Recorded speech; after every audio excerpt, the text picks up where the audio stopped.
quería empezar con un libro, con una historia que se encuentra en el libro de Jueces. Entonces vamos a entrar un poquito en contexto para aquellos que a lo mejor no conozcáis este libro de la Biblia. Resulta que Dios escogió a un pueblo que se llamaba Israel, ¿no? Y lo sacó de un lugar, avanzando un poco la historia, de un lugar que se llamaba Egipto, donde ellos estaban siendo oprimidos, habían sido esclavizados, y Dios los libera. Y a lo largo del tiempo y después de muchas cosas, los lleva a una tierra donde les había prometido que ellos iban a vivir, ¿no? Una buena tierra, que se llamaba la tierra prometida, que la famosa, ¿no? Entonces, después de tiempo y de muchos eventos y muchas cosas, el pueblo de Israel empieza a conquistar esa tierra, pero no por completo. Es decir, había 12 tribus, ¿no? Y a la tribu de, por ejemplo, la de Benjamín, la de Rubén, le daba un territorio, este territorio para ti. Entonces, conquistaban ese territorio, pero no lo hicieron por completo, por diversos motivos, ¿no? Y dice el libro de Jueces que Dios no permitió que la conquistaran por completo para probar su corazón. ¿Vale? ¿Por qué? Porque ellos se iban a mezclar con los pueblos que vivían en esa región, ¿vale? Los jebuseos, los fereceos, etc. Entonces, por culpa de esto, el pueblo de Israel dice la Biblia que creció una generación que no conocía a Dios, que no conocía sus leyes, y que se empezó a apartar de los caminos de Dios, ¿no? de la ley que Dios les había dicho, de cómo se tenían que comportar, y empezaron a adoptar las costumbres de esos pueblos que no habían logrado echarle allí. Entonces, al abandonar a Dios, Dios dijo, bueno, pues si me abandonáis a mí, yo también os voy a abandonar a vosotros. Así que empezaron a tener serios problemas, porque sus enemigos les empezaron a conquistar, les empezaron a hacer lo bien posible, y en ese contexto se desarrolla el libro de Jueces.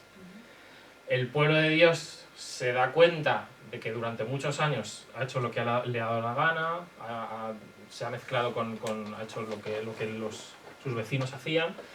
Entonces le piden ayuda a Dios y Dios levanta a una persona, un juez, para que los libre de sus enemigos, ¿no? Y ahí, dentro de esos jueces, pues está Débora, está Sansón, está Gedeón, ¿no? Historias muy, muy conocidas y muy famosas.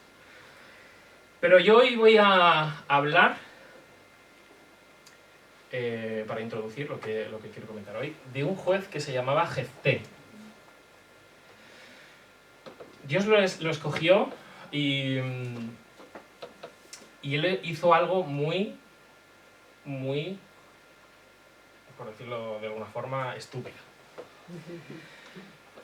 Hizo un voto terrible.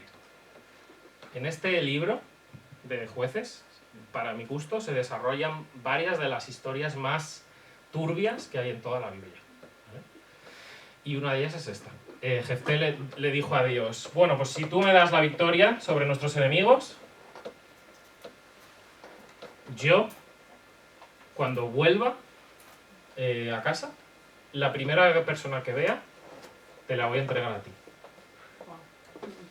La voy a quemar viva. ¿Vale? ¿Por qué dijo esto? Porque esa era una costumbre que tenían los pueblos de alrededor con sus dioses, ¿vale? Por ejemplo, el dios Moloch, ellos sacrificaban a bebés pues para que, en honor a este dios, ¿no? con un propósito, para que... Entonces esa costumbre tan terrible la estaba adoptando el pueblo de Dios. Así que Jefté, pues bueno, pues como todos hacían eso, pues dijo, pues claro, ¿cómo no voy a honrar a Dios si me da la victoria? ¿Cómo? ¿Qué es lo máximo? ¿Qué es lo...? Pues que una ofrenda quemada, ¿no? Un sacrificio humano. Algo que Dios había prohibido terminantemente al pueblo de Israel. Era algo abominable. De hecho, cuando Dios le pide a Abraham que sacrifique a su hijo, era para probar el corazón de Abraham, ¿no? O sea, era algo común allí. Entonces Abraham no se sorprendió, ¿no? Dijo, ¿qué dices? No, porque era algo normal, ¿no? Y antes de que Abraham sacrificara a Isaac, Dios le dijo, no. Y más tarde prohibió terminantemente que esto se hiciera, ¿no? Que se hicieran sacrificios humanos. Entonces, ¿qué fue lo que pasó? Pues efectivamente, Jefté venció a sus enemigos y cuando volvió a casa, ¿quién fue la primera persona que fue a recibirlo? Su hija. ¡Ay, no! Su única hija, además. No tenía ni hijos, era su única hija. Y lo más chocante, la verdad es que hay que valorar la actitud de esta chica, porque esta chica dijo, vale, papá, lo entiendo, lo voy a hacer. Pero déjame un tiempo para que llore con mis amigas, porque voy a morir virgen. Terrible, la verdad es que es un drama, una historia, un drama total. Y finalmente, pues ocurre esto, ¿no? Y esto era a causa de que el pueblo de Israel había adoptado costumbres y dioses de todo lo que les rodeaba. Y así ocurrió con muchos jueces. Es impactante, ¿no? Que Dios escoge a personas, les da, como con Sansón, ¿no? Le dio un superpoder, ¿no? Superfuerza, ahí como Hulk. Y Sansón también hizo cosas muy turbias, ¿no? También. Y muchos otros jueces, ¿no? ¿Por qué? Por causa de que no, como había dicho antes, jueces habían crecido generaciones que no conocían a Dios. Sus padres no habrían hecho el hincapié suficiente o lo que quiera que sea. Y entonces, ante la ausencia de Dios, pues ellos hacían lo que... por ósmosis, pues las costumbres de los que tenían alrededor pues se acababan mezclando. Y vamos a leer Juan 14, 15. De repente vamos a hacer un salto, ¡pum!, a Jesús. Y enseguida conectaremos. Vamos a Juan 14, 15, lo va a proyectar Alberto. Gracias, Alberto.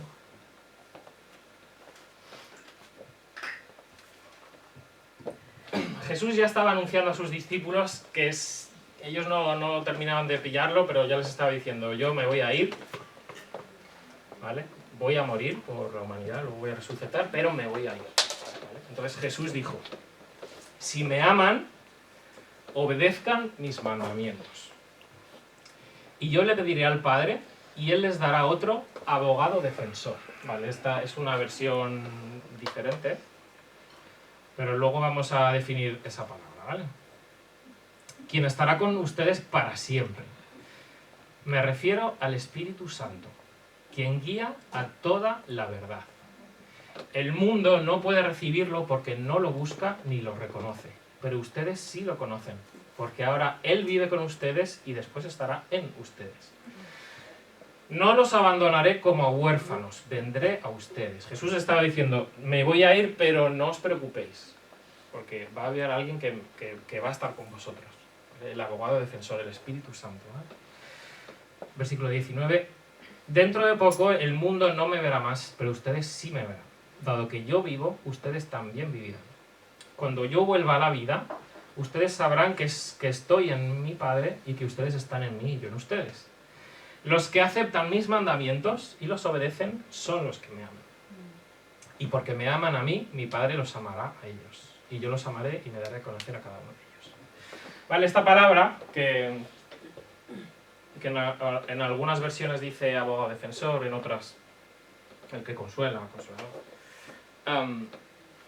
Esta palabra es paracletos, ¿vale? Seguro que alguna vez la habréis escuchado, ¿no? Y se traduce de varias formas, ¿no? Abogado defensor, uno que es llamado para que venga al lado, el que intercede para ayudar. Todas esas frases, esos sinónimos, Es lo que quiere decir, ¿no? Se están refiriendo al Espíritu Santo. ¿Vale? Y esta palabra Paracletos está 5 veces en el Nuevo Testamento, ¿vale? 4 para referirse al Espíritu Santo y 1 para referirse a Jesús. Como abogado defensor frente en la presencia de Dios. Porque ahí está el diablo siempre acusando. Mira lo que ha hecho este, mira lo que ha hecho Alberto. Mira lo que ha hecho. Y ahí está Jesús siempre intercediendo, defendiendo a Alberto. Y se ha ido a dormir sin fregar los platos. Lo que sea que haya hecho Alberto ese día, ¿no?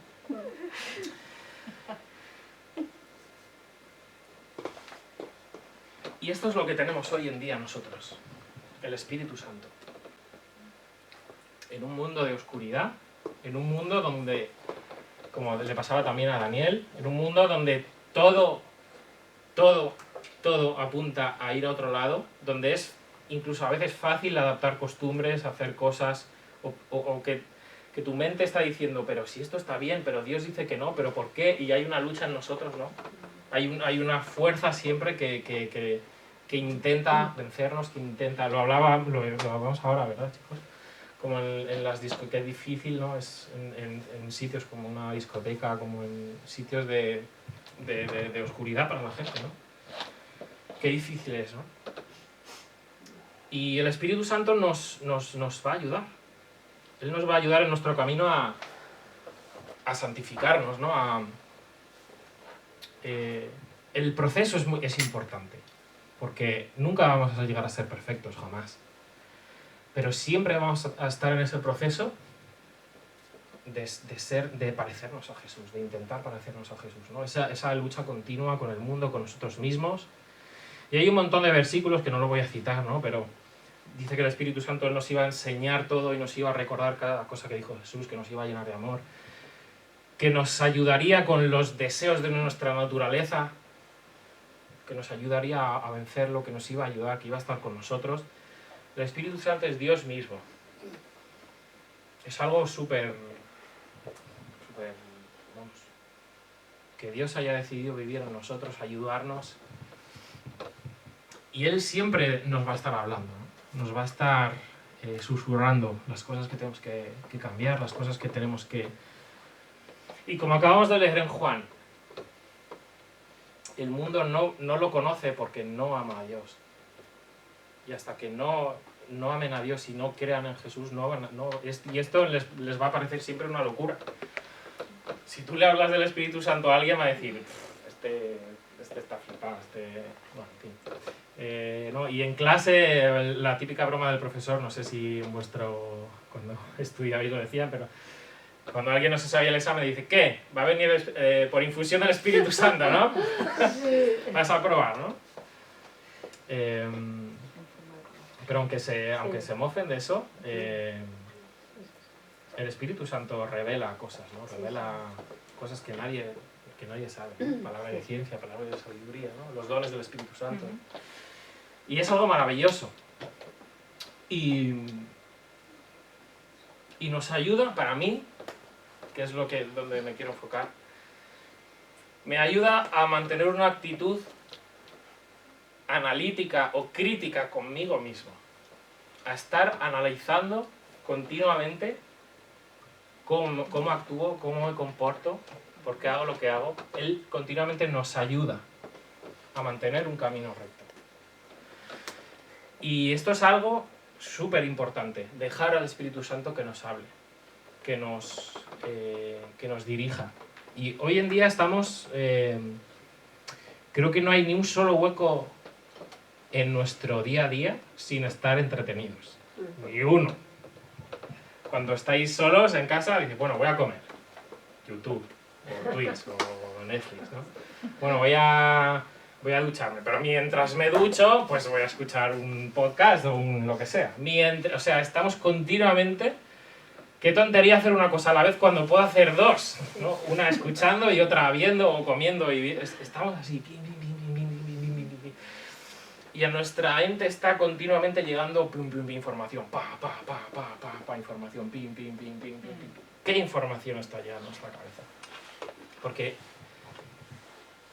¿cuántos tiempos tienes tú a solas muchos, pero quiero decir, a solas sin ningún tipo de información externa. Porque ahí es... Me he puesto rever. Oh, bueno, ahí es donde te vas a encontrar con tus pensamientos, donde te vas a encontrar con tus... vas a reflexionar. Por eso cuando conduces, bueno, los que conduzcáis, no puedes hacer otra cosa. No puedes mirar un móvil, no puedes, bueno, como mucho escuchar, ¿no? Pero si vas en silencio, tu cabeza está completamente despejada, empiezas a pensar, bueno, porque me pasa a mí, ¿no? Pero piensa alguna actividad en la que no puedas utilizar las manos y no estar fregando los platos, algo que necesitas ver y ahí de repente, te encuentras con tus propios pensamientos, escuchas tu voz, escuchas al Espíritu Santo, si es que mantenemos una comunión con Dios, ¿no? Que os animo a que intentemos tener una comunión diaria con Dios, ¿no? Qué difícil a veces sentarse a orar un rato, a leer un rato la palabra, porque enseguida tengo que hacer esto, tengo que escuchar esto, un tirurino, y se te va a la cabeza, ¿no? Qué difícil es. Pero es necesario mantener una actitud crítica. Y os quiero poner un ejemplo súper práctico que me pasó ayer. Ayer, vamos. Bueno, resulta que salgo de casa de mis padres, ¿no? Y bueno, pues voy al coche y me encuentro mi parte frontal del coche completamente empotrada, sí, con el coche de enfrente. Y digo, este coche aquí no estaba antes. Entonces me asomo y veo mi parachoques salido para afuera, deformado. Y digo, pero este tío... O sea, claro, el hueco era cortísimo y encima cuesta arriba. Y el de arriba, pues yo qué sé, pues había aparcado, había hecho así y había hecho pum. Y dice, pues ahí me voy. Aparcó de oído. Y yo, jo, macho, sí, pero tú aparcas de oído, pero después de dar el golpe te separas y dices, no ha pasado nada. Pues no, pues estaba completamente pegado. Y entonces ya ahí, pues claro, pues ¿qué vas a hacer? Pues te calientas. Pues empiezas a hacer fotos, ahí a la matrícula, el seguro, tal, no sé qué. Llama al timbre porque estaba en un vado, digo, seguro que este es de aquí. Y sale, y yo educadamente digo, me dice, hola, sí, ¿qué pasa? Y digo, nada, el coche. Y dice, sí, está mal. Y digo, pues creo que vamos a tener que dar un parte al seguro. Y el tío ya se pone a la defensiva, ¿no? Y dice, no, hombre, no, pero si aquí coge el coche, lo echa hacia adelante, baja y dice, pero si está bien, si está todo bien. Y yo, no, mira, pero no ves el parachoques, que está salido. Que tengo la foto, ¿eh? Tengo la foto. ¿No ves que está salido? Sí, ya, bueno, pero eso lo podías haber tenido tú de antes. Y que yo he aparcado súper despacio, que tal, y no sé qué. Y yo, pero vamos a ver, pero no ves que está salido. Que, bueno, tú si quieres la parte, yo no voy a participar. Y entonces... ya me pasa algo en la cabeza y que me dice, cuida. Sé respetuoso, me recuerda que eres una persona creyente, que tienes que comportarte, claro que te tienes que defender, pero... Y ya se abre una puerta, ya tenía dos puertas, la de... Vamos te empapeo lo que haga falta y vamos a valorar que... Entonces, llegué a la parte deformada, hice así, hizo cloc y se colocó todo. ¿No? Y ya empiezo a pensar, bueno, no es tan grave. No pensaba que estaba súper deformado, que no había arreglo, pero bueno, parece... Bueno, se ha colocado, ha hecho todo clic, empieza a tocar el coche y el tío se ríe, no, que eso no tienes de arte, no sé qué, y el tío ahí, ti. Y yo ya empiezo a valorar, bueno, mi forma de pensar, yo nunca he sido súper pulcro con el coche, en plan de... súper limpio, súper... No, mi coche es... Bueno, si tiene un picotazo por ahí, pues no pasa nada, ¿no? Y ya empiezo a pensar, bueno, existe la posibilidad de pasarlo por alto, ¿no? Existe la posibilidad de... Puedo aprovecharme de las fotos que tengo, de mandarle un parte al seguro y que me lo cambien, o puedo dejarlo todo en paz y se acaba, ¿no? Y bueno, pues al final le digo a este hombre, aparte vecino de mis padres, de un poco más arriba, pero como vivimos en una sociedad tan individualista, yo jamás había visto a ese hombre. He vivido 20 años en casa de mis padres y jamás lo había visto, fíjate. Y le digo, bueno, venga, pues lo voy a dejar estar. Y ya se queda así el hombre. Le digo, bueno, ¿ha vuelto las cosas a su sitio o lo dejo estar? Y él, bueno, vale, tal, no sé qué. Venga, hasta luego. Y se pira así rápido, en plan de, uff. Y me meto en el coche, me voy y ya empiezo a pensar, jope, pues no, pues es que me podía haber puesto una pieza nueva, toda la pieza nueva delante, ¿no? Es que soy... Y luego pienso, no. Con mi coherente forma de pensar, que no me gusta generar basura, no me gusta generar... Digo, la pieza está bien. Está un poco de forma, lo has colocado, se ha adaptado bien, está bien. Te podrías haber intentado aprovechar del seguro o no, ¿no? Entonces, bueno, esta es mi forma de pensar, ¿no? Pero a lo mejor otra persona en mi lugar, por lo que quiera que sea, que está cansada de que abusen de él, de que se aprovechen, tal, habría dicho, pues no, voy a dar un parte y serenamente lo habría dado, ¿no? ¿Qué quiere decir con esto? Y es el próximo versículo que quiero leer. Que el Señor se fija en las intenciones de tu corazón. ¿Con qué intención haces las cosas? A lo mejor no tanto la cosa que has hecho, sino con qué intención las haces. Y esto es algo que solo Dios conoce y solo Dios puede juzgar. ¿Vale? A lo mejor tú, en mi caso, habrías estado sereno y habrías dicho, no, no, yo voy a dar parte al seguro. Y habría estado bien. Porque, jope, te han dado un golpe, lo que sea, ¿no?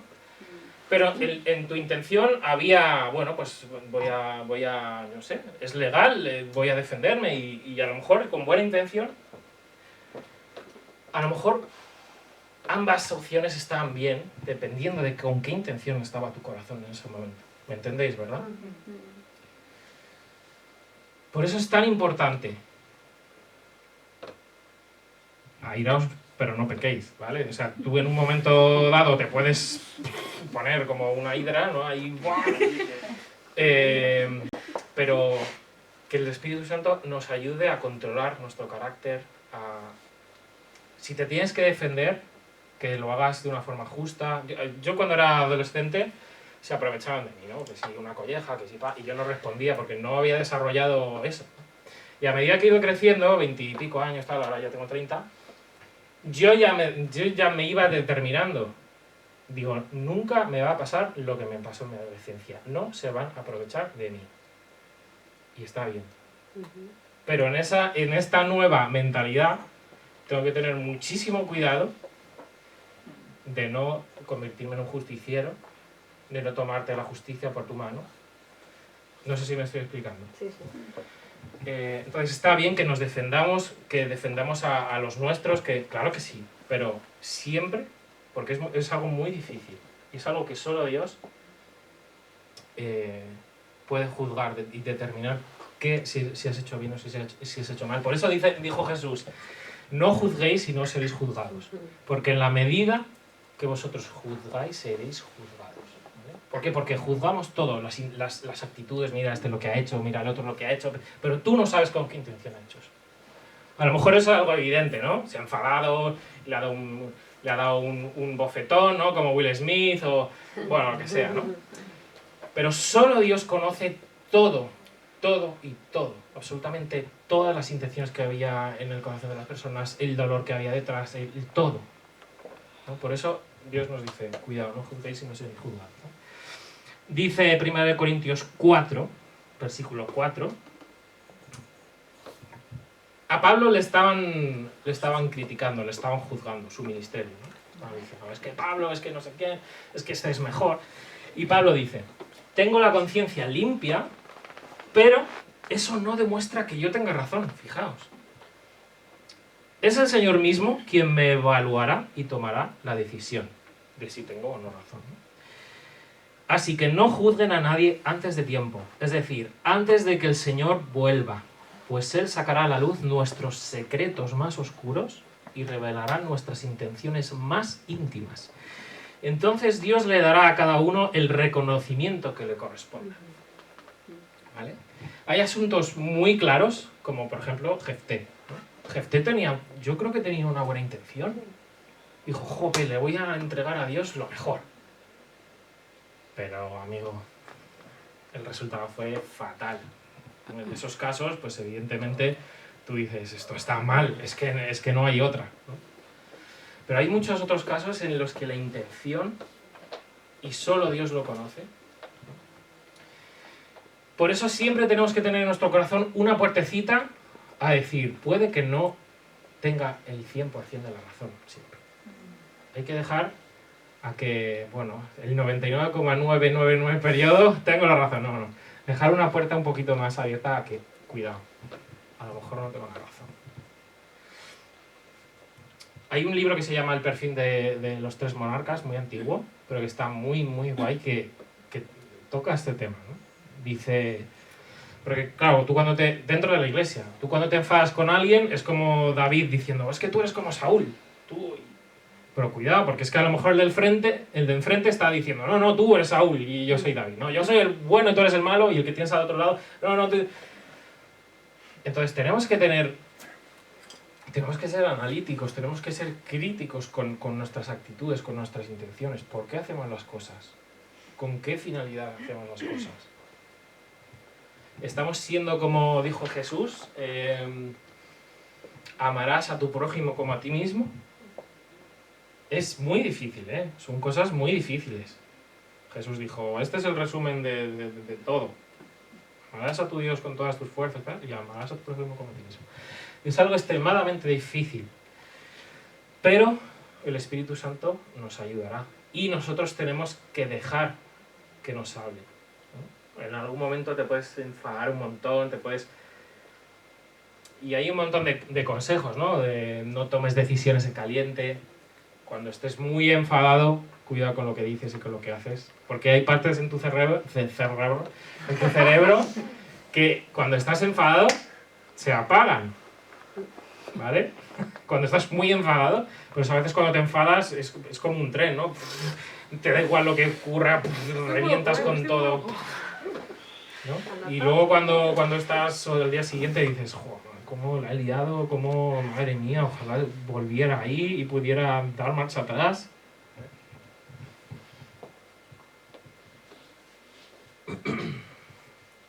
Dice Jeremías 17:10, yo, el Señor, escudriño el corazón, pruebo los pensamientos para dar a cada uno según sus caminos, según el fruto de sus obras. El Espíritu Santo nos ayuda, Él examina nuestro corazón y nos ayuda a que nosotros nos examinemos y digamos, estoy viviendo conforme a la voluntad de Dios, ¿no? Porque vivimos como en esos tiempos de jueces, ¿no? Rodeados de todo, absolutamente todo, y hay muchas veces que la propia Biblia, a no ser que estudies o busques, hay cosas que literalmente no te va a decir si una cosa es correcta o no.